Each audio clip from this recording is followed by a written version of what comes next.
আসসালামু আলাইকুম। সবার আগে বাছাই করা 10টি আন্তর্জাতিক খবর জানিয়ে দেব। প্রথমেই থাকছে শিরোনাম। তবে তার আগে অনুরোধ থাকবে ভিডিওটিতে একটি লাইক দিবেন।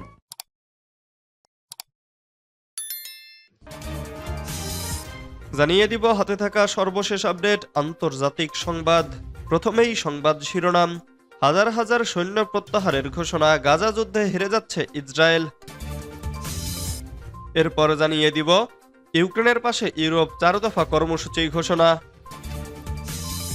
এদিকে গাজায় অনিশ্চয়তা, ফের যুদ্ধ শুরু করতে পারবে ইসরায়েল। এরপর জানিয়ে দিব ইরানের ভাইস প্রেসিডেন্টের পদ থেকে আবারও পদত্যাগ করলেন জাভেদ জারিফ। আরও জানিয়ে দিব সোমালিয়ায় নিরাপত্তা বাহিনীর অভিযানে 40 আল শাবাব জঙ্গি নিহত। সর্বশেষ জানিয়ে দিব ইউক্রেনে 1 মাসের আংশিক যুদ্ধবিরতির প্রস্তাব দিচ্ছে ফ্রান্স ও যুক্তরাজ্য, বলেছেন ম্যাখো। এতক্ষণ শুনছিলেন সংবাদ শিরোনাম, এবারে বিস্তারিত। তবে অনুরোধ থাকবে ভিডিওটিতে একটি লাইক করবেন এবং কমেন্ট করে জানিয়ে দিবেন কোন জেলা থেকে আপনি আমাদের এই ভিডিওটি দেখছেন। হাজার হাজার সৈন্য প্রত্যাহারের ঘোষণা, গাজা যুদ্ধে হেরে যাচ্ছে ইসরায়েল। টানা প্রায় 3 মাস ধরে ফিলিস্তিনের গাজা উপত্যকায় নির্বিচারে হামলা চালাচ্ছে ইসরায়েল। গত 7 অক্টোবর বিমান হামলার মধ্য দিয়ে এই বর্বর আগ্রাসন শুরু হয়। এরপর 28 অক্টোবর শুরু হয় স্থল অভিযান। দীর্ঘ এই যুদ্ধে ইসরায়েলি বাহিনীর হামলায় নিহত হয়েছে প্রায় 22,000 ফিলিস্তিনি। এর মধ্যে প্রায় 70% নারী ও শিশু। এছাড়া আহত হয়েছে 56,000-এর বেশি ফিলিস্তিনি। গত 7 অক্টোবর কঠোর নিরাপত্তা বলয় ভেঙে সীমান্ত পেরিয়ে ইসরায়েলের অভ্যন্তরে অতর্কিত হামলা চালায় ফিলিস্তিনের স্বাধীনতাকামী গোষ্ঠী হামাস যোদ্ধারা। সে সময় তারা 1,139 ইসরায়েলি ও বিভিন্ন দেশের নাগরিককে হত্যা করে। জিম্মি করে নিয়ে আসে 240 জনের বেশি ইসরায়েলি ও বিভিন্ন দেশের নাগরিককে। ওই দিন থেকেই গাজা উপত্যকায় প্রতিশোধমূলক হামলা চালায় ইসরায়েল। ইহুদিবাদী রাষ্ট্রটি ঘোষণা দেয় হামাসকে নির্মূল করা ও জিম্মিদের উদ্ধার করা এই যুদ্ধে মূল লক্ষ্য। তবে দীর্ঘ 3 মাস পর বাস্তবতা দেখা যাচ্ছে ভিন্ন। ইউক্রেনের পাশে ইউরোপ, 4 দফা কর্মসূচি ঘোষণা।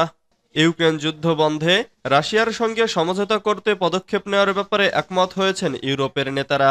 এ লক্ষ্যে 4 দফা পরিকল্পনার প্রকাশ করা হয়েছে।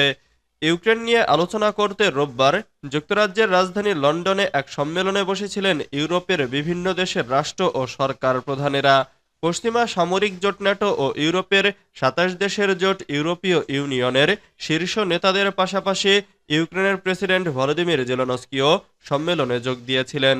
সিকিউর আওয়ার ফিউচার শীর্ষক এই সম্মেলনের আয়োজন করেছিলেন ব্রিটিশ প্রধানমন্ত্রী কিয়ার স্টারমার। সেই আলোচনা শেষে সংবাদ সম্মেলন করেন ব্রিটিশ প্রধানমন্ত্রী স্টারমার।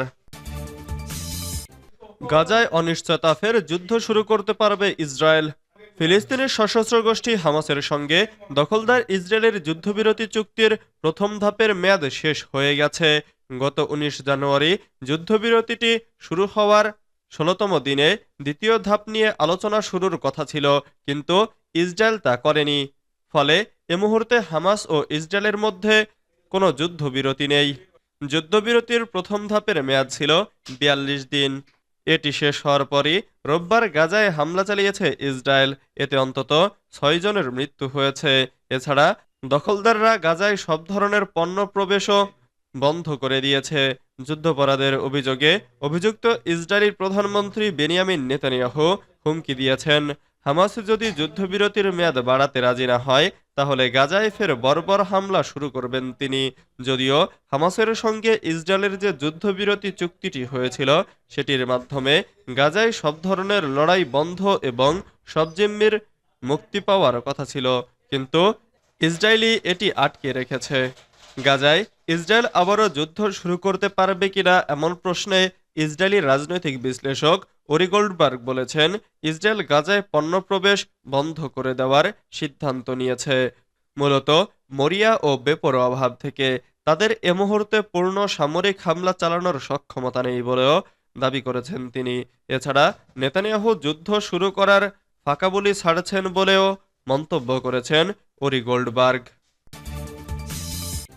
ইরানের ভাইস প্রেসিডেন্টের পদ থেকে আবারও পদত্যাগ করলেন জাভেদ জারিফ। ইরানের ২০১৫ সালের পরমাণু চুক্তির মূল কারিগর মোহাম্মদ জাভেদ জারিফ আবারও ভাইস প্রেসিডেন্টের পদ থেকে পদত্যাগ করেছেন।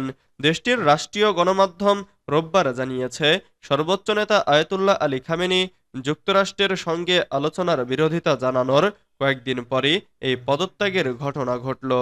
সোমবার ৩ মার্চ এক প্রতিবেদনে এ খবর দিয়েছে ইরান ইন্টারন্যাশনাল।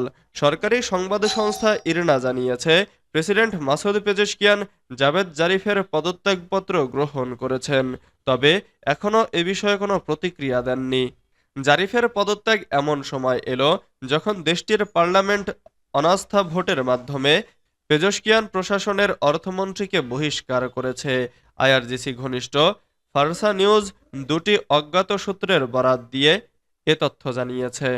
তবে আধা সরকারি সংবাদ সংস্থা ইসনা জানায়, জারিফের পদত্যাগের সঙ্গে অর্থমন্ত্রীর অভিশংসনের কোনো সম্পর্ক নেই এবং তিনি অনাস্থা ভোটের আগেই পদত্যাগপত্র জমা দিয়েছিলেন।